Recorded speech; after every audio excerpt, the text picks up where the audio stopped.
guys. That's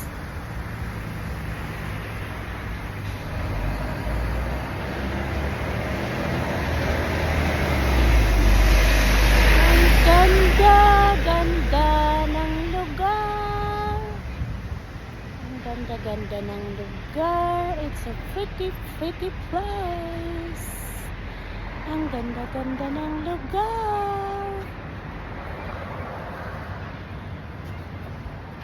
It's a water there. Tubig yung nandoon. Ayun, mamaya papunta kami dun sa tubig na yon.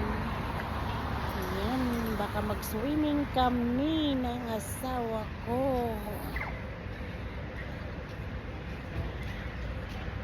Sa ngayon, maghanap muna kami ng kakainan namin. Magbe-breakfast muna kami.